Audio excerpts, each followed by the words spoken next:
Welcome to big story. Telangana CM KCR దూకుడుతో దూసుకెళ్తున్నారు. మొన్న కృష్ణా జలాల వివాదం, నిన్న విద్యార్థుల ఫీజు రీయింబర్స్మెంట్, నేడు అన్యాక్రాంతమైన భూముల్ని తిరిగి స్వాధీనం చేసుకోవడం, ఇలా ప్రతి విషయంలోనూ కేసీఆర్ దూకుడుగా నిర్ణయాలు తీసుకుంటున్నారు. ముఖ్యంగా గురుకుల్ ట్రస్ట్ భూముల స్వాధీనంలో కేసీఆర్ మరింత జోరుతో ముందుకెళ్తున్నారు. ఒక్క అంగుళం స్థలాన్ని సైతం వదిలేది లేదంటూ అక్రమ నిర్మాణాలపై కొరడా జులిపిస్తున్నారు. ఈ దెబ్బతో గురుకుల్ ట్రస్ట్ భూముల వివాదం ఇప్పుడు సెంటర్ ఆఫ్ అట్రాక్షన్గా నిలిచింది. గురుకుల్ ట్రస్ట్ భూముల వివాదంపై let's watch on big story.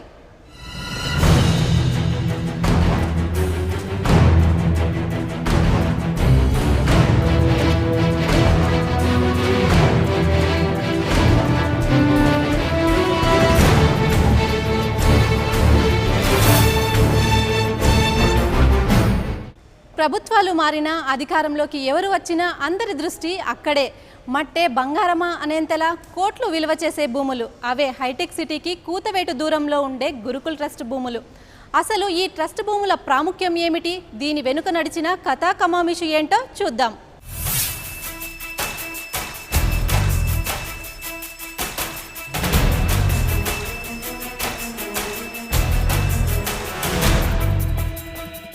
Hyderabad రూపురేఖలను మార్చేసి ప్రపంచ పటంలో భాగ్యనగర ఖ్యాతిని నలుదిక్కులా చాటి చెప్పిన ప్రాంతం హైటెక్ సిటీ.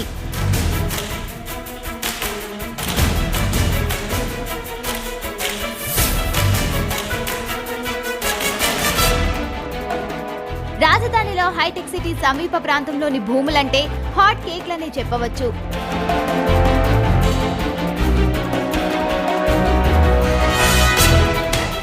గజం విలువ ఏకంగా ₹1,00,000 పైచిలుకు మాటే. అలాంటి భూములపై భూ బకాసురులు కన్ను పడకుండా ఉంటుందా? కన్ను పడడమే ఆలస్యం, కబ్జా చేసేశారు. అలా కబ్జాలకు గురై చిక్కిశల్యమైపోయిన భూములే హైదరాబాద్లోని గురుకుల్ ట్రస్ట్ భూములు.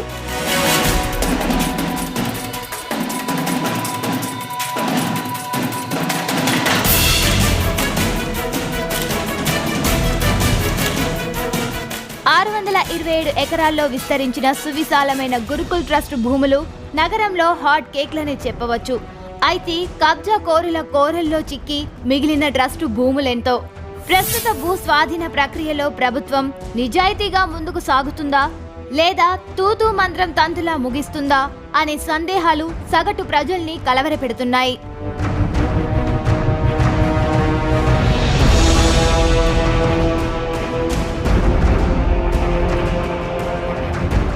వాస్తవానికి గతంలో అంటే 2012లోనే జీహెచ్ఎంసీ అధికారులు గురుకుల్ ట్రస్ట్ భూముల్లో వెలిసిన సొసైటీల్లోని అక్రమ నిర్మాణాలపై ఉక్కుపాదం మోపారు. అప్పట్లో పాలకపక్షం అక్రమ నిర్మాణ కూల్చివేతలో పక్షపాత ధోరణి అవలంబిస్తుందని ప్రస్తుత నిజామాబాద్ ఎంపీ కల్వకుంట్ల కవిత నాడు బాధితుల పక్షాన నిలబడి పోరాటం చేసింది. ఇప్పుడు సాక్షాత్తు టీఆర్ఎస్ ప్రభుత్వమే అధికారంలోకి వచ్చింది. సీఎం కేసీఆర్ స్వయంగా గురుకుల్ భూములను స్వాధీనం చేసుకుని అక్రమార్కులపై కొరడా జులిపించాలని ఆదేశించారు. అయితే ఈ భూముల స్వాధీన ప్రక్రియలో నిష్పాక్షికంగా సాగుతోందా లేదా అనే సందేహాలు మాత్రం కొనసాగుతూనే ఉన్నాయి. వీఐపీలు, వీవీఐపీలు కొలువుదీరిన ఈ భూములపై అందరికీ ఒకే న్యాయం అనేలా వ్యవహరిస్తుందా లేదా, పరిమితులు విధించుకొని పనిచేస్తుందా అనే సందేహాలు వెంటాడుతున్నాయి.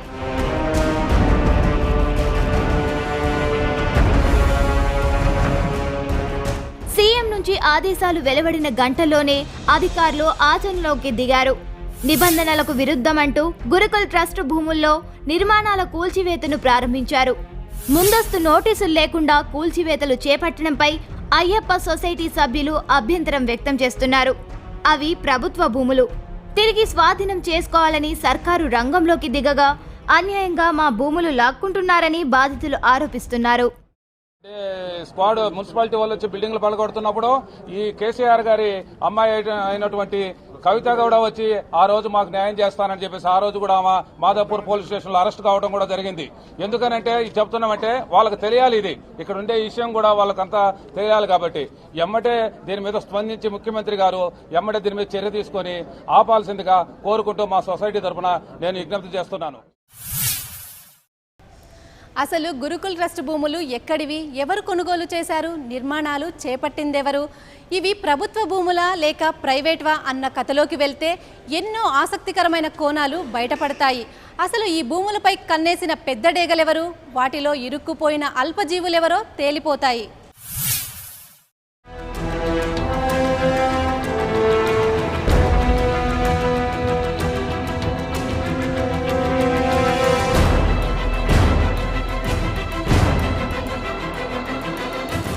బన్సీలాల్ అనే వ్యాపారవేత్త 1936వ సంవత్సరంలో శేరిలింగంపల్లి మండల పరిధిలో 627 ఎకరాల స్వంత భూములను గురుకుల్ ట్రస్టుకు దానం చేశారు. ఈ భూమి నుండి వచ్చే రాబడిని పేద విద్యార్థుల చదువుల కోసం వినియోగించాలని, ఇందుకోసం ఒక ట్రస్టును ఏర్పాటు చేసి దానికి సభ్యులను కూడా ఎంపిక చేశారు.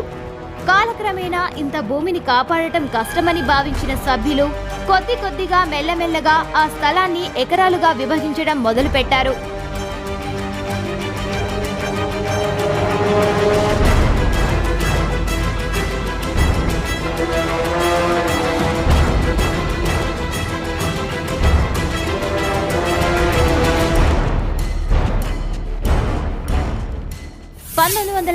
నుంచి ఎకరాల కొద్దీ భూమిని విక్రయించారు. పలు సంస్థలు, సొసైటీలతో పాటు పలువురు వ్యక్తులకు అక్రమంగా కట్టబెట్టారు. ఈ క్రమంలో 1200 మంది శ్రీస్వామి అయ్యప్ప కోఆపరేటివ్ హౌసింగ్ సొసైటీగా ఏర్పడి గురుకుల్ ట్రస్టుకు చెందిన 110 ఎకరాల భూమిని కొనుగోలు చేసి ఫ్లాట్లుగా చేశారు. వీటిలో 80% స్థలాల్లో భవనాలు వెలిశాయి.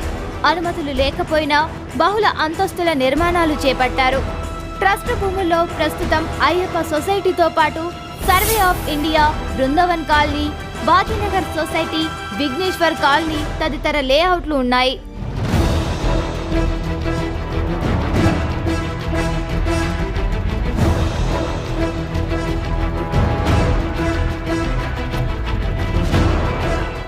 నోటీసులు ఇవ్వకుండానే కూలి చూస్తారు.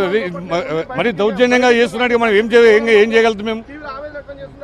మరి ఇంత గవర్నమెంట్ వచ్చి ఇంత దిగదాడుతున్నాను కమర్లో ఇచ్చేసి బదనం చేస్తారు.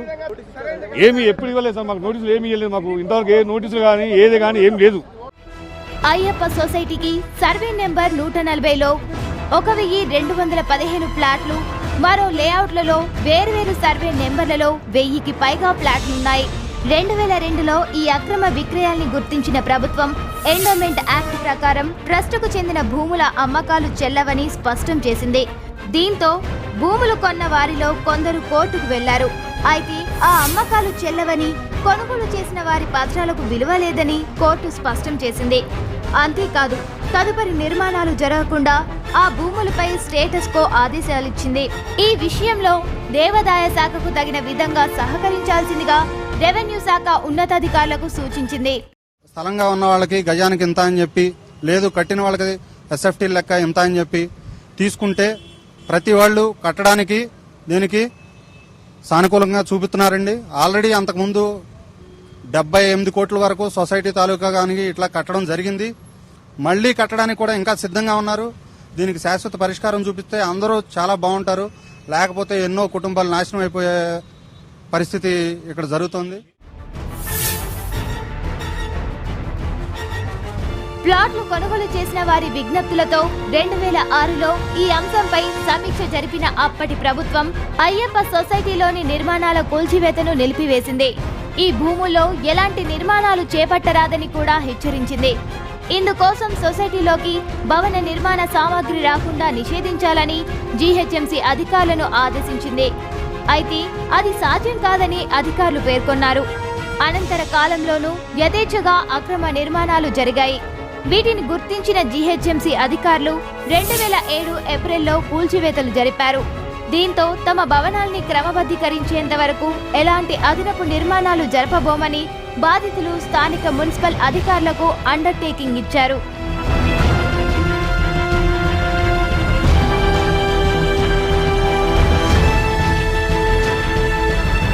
ఇంత జరిగినా అదనపు నిర్మాణాలు, అక్రమాలు ఆగలేదు. తిరిగి 2011 ఆగస్టులో అప్పటి కమిషనర్ కృష్ణబాబు భారీ ఎత్తున కూల్చివేతలు జరిపారు. అప్పట్లో 88 భవనాలను కూల్చివేశారు. అనంతరం జేఎన్టీయూ ఆర్కిటెక్ట్ విద్యార్థులతో సొసైటీలో సర్వే జరిపించారు. మొత్తం 1210 భవనాలున్నట్లు గుర్తించారు. ఇకపై అక్రమ నిర్మాణాలు రాకుండా చూస్తామని, అదనపు అంతస్తులు వెలియకుండా ఎప్పటికప్పుడు నిఘాతో పటిష్ట ఏర్పాట్లు చేస్తామన్నారు.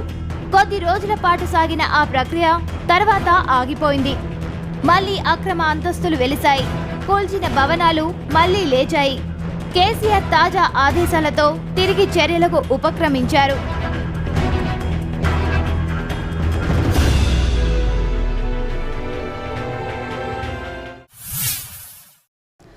బిగ్ స్టోరీలో షార్ట్ బ్రేక్.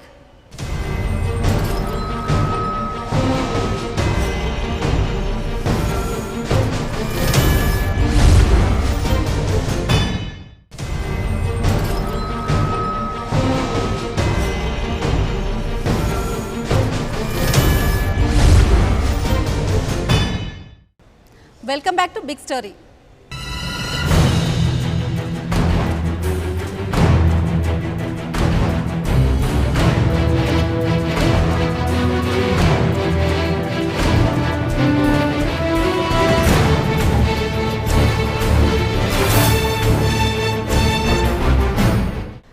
కంచె చేను మేస్తే అన్న చందంగా నాటి ప్రభుత్వ పెద్దలు ఓవైపు భూస్వాధీన ప్రక్రియ జరుపుతూనే మరోవైపు భూముల క్రమబద్ధీకరణ అంశాన్ని పలుమార్లు తెరపైకి తెచ్చారు.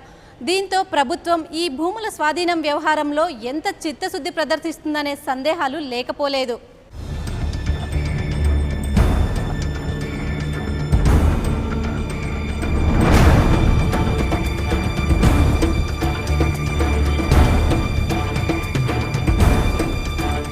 ఒక పక్క గురుకుల్ ట్రస్ట్ భూములు ట్రస్టుకే చెందాలని న్యాయస్థానంలో ప్రజావాజ్యం వేస్తే, మరోపక్క స్థలాలు కొనుక్కున్న వాళ్ళు తమ ఇళ్లను క్రమబద్ధీకరించాలని కోర్టును ఆశ్రయించారు. ఈ రెండు వివాదాలు ప్రస్తుతం న్యాయస్థానంలో పెండింగ్ ఉన్నాయి. ఇక 2007లో వైఎస్ క్రమబద్ధీకరణకు అవకాశం కల్పిస్తూ జీవో జారీ చేశారు. దీంతో ఇక్కడ స్థలాలు కొన్నవారు ప్రభుత్వానికి కోట్లాది రూపాయలు చెల్లించి క్రమబద్ధీకరణ కోసం దరఖాస్తు చేసుకున్నారు. అదే ధీమాతో నిర్మాణాలు చేపట్టారు. మాకు న్యాయం చేయండి, మేము గవర్నమెంట్కి పే చేశాము, గవర్నమెంట్ రిజిస్టర్ చేసింది, గవర్నమెంట్ కరెంట్ ఇచ్చింది, లైట్లు వేశారు, స్ట్రీట్ రోడ్స్ ఇచ్చారు, ప్రతి ఒక్కటి మాకు సహకరించారు.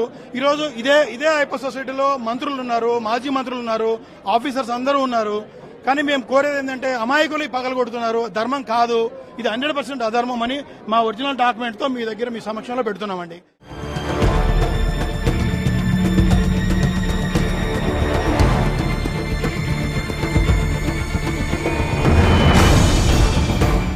ఇలా అయ్యప్ప సొసైటీ లాంటి సొసైటీలే కాకుండా రాజకీయ నాయకుల, సినీ సెలబ్రిటీల అక్రమ ఆక్రమణలకు పాల్పడ్డారు. ఇలాంటి అవకతవకల మధ్య ట్రస్ట్ పరిధిలోని భూములను ప్రైవేటు వారికి విక్రయించడం చట్టం ప్రకారం కుదరదని దేవాదాయ శాఖ అభ్యంతరం తెలపడం, ఎండోమెంట్ చట్టం పేరుతో మొత్తం భూమిని రాష్ట్ర ప్రభుత్వ పరిధిలోనికి తీసుకురావడంలో అప్పటి ముఖ్యమంత్రి వైఎస్ఆర్ రాజకీయం తోడవడం వల్ల వివాదం మరింత ముదిరింది.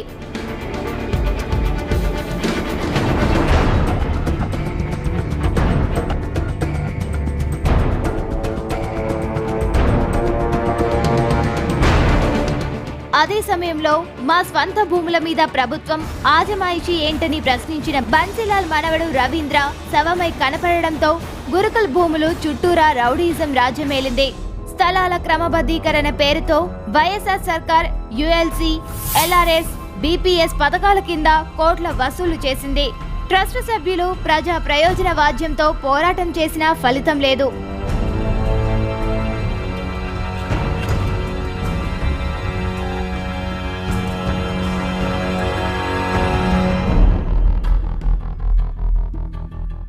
ఇక భూ అన్యాక్రాంత చరిత్రలోకి వెళితే చంద్రబాబు హయం నుండి వైఎస్ పాలన వరకు గురుకుల భూములు ఎకరాలకు ఎకరాలు స్వాహా అయ్యాయి.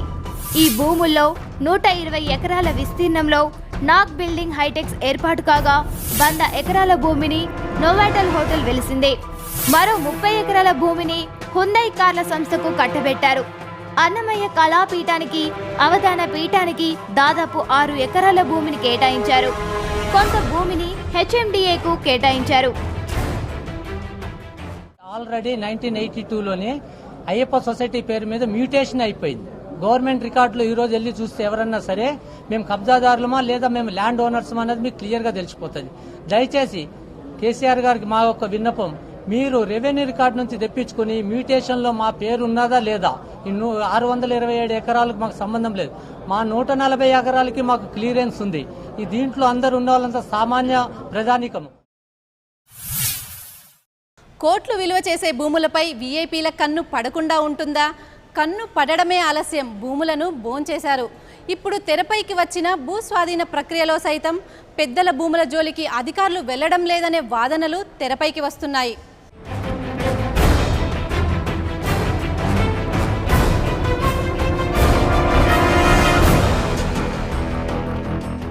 గురుకుల్ ట్రస్ట్ భూమిలో నాటి సీఎం వైఎస్ఆర్ రాజశేఖర రెడ్డి సోదరుడు వైఎస్ వివేకానందరెడ్డి ఓ బంగ్లా నిర్మించుకుంటే హీరో అక్కినేని నాగార్జున 9 ఎకరాల భూమిలో ఎన్ కన్వెన్షన్ సెంటర్ ఏర్పాటు చేశారు. ఇక చంద్రబాబు 5 ఎకరాల భూమిని కొని విక్రయిస్తే ఆయన భార్య భువనేశ్వరి పేరుతో 1 ఎకరం భూమిని కొనుగోలు చేశారు.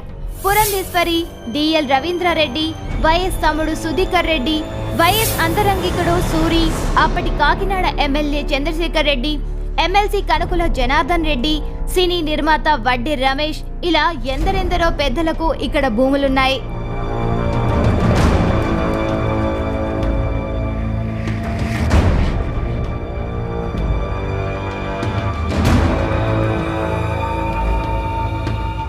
ప్రస్తుతం ప్రభుత్వం చేపడుతున్న అక్రమ భూముల స్వాధీన ప్రక్రియలో పలువురు సెలబ్రిటీలు పెద్దల భూములపై పక్షపాత వైఖరి అనుసరిస్తున్నారనే వార్తలు గుప్పుమంటున్నాయి. వీరిలో ప్రస్తుత అధికార పార్టీ ఎమ్మెల్యేతో సహా రాష్ట్ర మంత్రి ఓ సినీ సెలబ్రిటీకి చెందిన నిర్మాణాల జోలికి అధికార యంత్రాంగం వెళ్ళకపోవడమే కారణంగా చెప్పవచ్చు.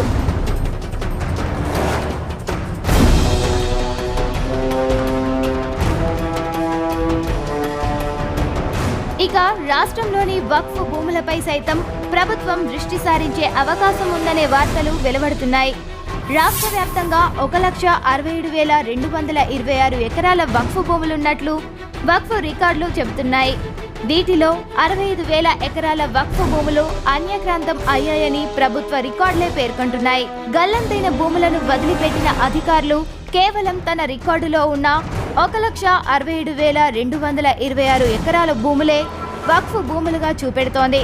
ఇందులో హైదరాబాద్ చుట్టూ విస్తరించిన ఒక్క రంగారెడ్డి జిల్లాలోనే అత్యధికంగా 9,300 ఎకరాల భూమి అన్యాక్రాంతమైనట్లు విచారణ చేపట్టిన వక్ఫ్ కమిషన్ తేల్చి చెప్పింది. ఈ మేరకు విచారణ రిపోర్టును 2 ఏళ్ల క్రితమే ప్రభుత్వానికి అప్పగించింది. ఈ అంశంపై సైతం దృష్టి సారించాల్సిన అవసరం ఎంతైనా ఉంది. అసైన్మెంట్ భూములు, భూదాన్ భూములు, వక్ఫ్ భూములు, పాయిగా భూములు, సర్ఫెకాస్ భూములు, ఇలా నగరంలోని లక్షలాది ఎకరాలు భూకబ్జా కోరుల కోరల్లో చిక్కి మాయమైపోయాయి. వీటన్నింటినీ స్వాధీనం చేసుకునేందుకు కేసీఆర్ ప్రభుత్వం దృష్టి సారిస్తుందా? పేదల భూముల్ని చౌకగా కొనేసిన గద్దలని, పారిశ్రామిక పార్కులంటూ చెప్పిన మాయమాటల్ని తిరిగి సమీక్షిస్తుందా? ఆ భూముల్ని తిరిగి ప్రభుత్వపరం చేస్తుందా అనేది వేచి చూడాల్సిందే.